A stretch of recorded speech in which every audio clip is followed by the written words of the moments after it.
достар, бүгінгі тамаққа ет асу, қазақтың кәдімгі бешбармағы.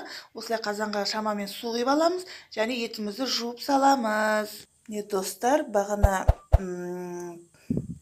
етімізді осындай шамамен су құйып алып, етімізді жуып салған болатынбыз. Бүгін енді тамағымыз ет асу, қазақтың бешбармағы кәдімгі. Осылай сәлден соң су, яғни сорпасы қайнайын деп жатқанда осылай көбігін аламыз. Міндетті түрде көбігін алу керек, әйтпесе сорпаға қайнап кеткеннен сорпаға араласып, ол өте ашар болады. Сондықтан осылай етіміздің көбігін алуымыз керек.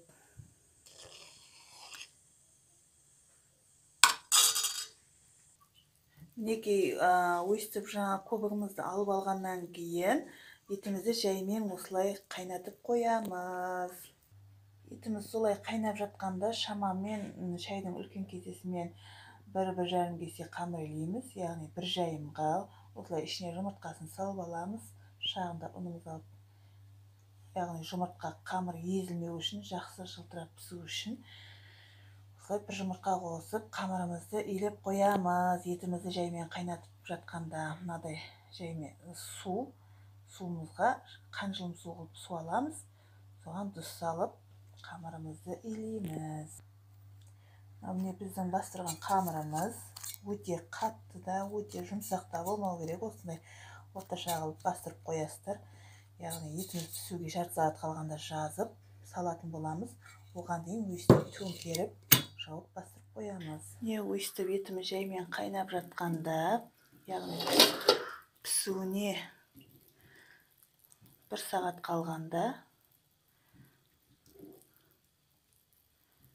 пышкілерімізді салатын боламыз.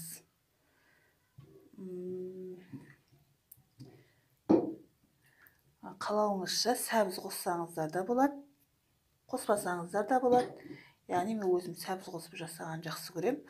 Сондықтан 1-2 сәбіз қосамын. Бағана бастырып қойған қамырымызды осылай міне өте жұқада емес, өте қалыңда емес қылып осылай жайып аламыз.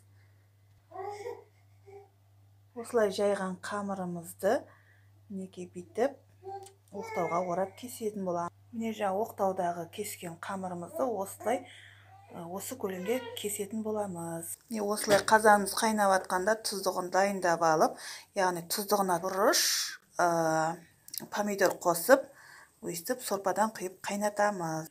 Өстіп тұздығына сорпасынан құйғаннан кейін су ортайып қалады. Оған қайнаған су дайындап қоямыз. Міндетті түрде сөйтіп қазанымызды еселейміз. Міне етімізде пісті, осылай сүзіп аламыз. Сәлден соң қамырын салатын боламыз. Мінекей етімізді сүзіп алғаннан кейін қамырымызды, сорпамызды бір қайнатып алып, қамырымызды жайлап осылай саламыз. Қамырымызда пісті, мінекей осылай сүзіп алатын боламыз. Қамырын сүзіп алдық. Бағана қамырын қайнатып жатқанда етін турап, картошкасын, сәбізін бәрін турап дайындап қойғанбыз. Өстіп табағымызды әдемілеп сәндеп жасадық, тұздығын салдық. Енді дәмін көреміз. Қазақтар ет тамақты қолмен жейді ғой.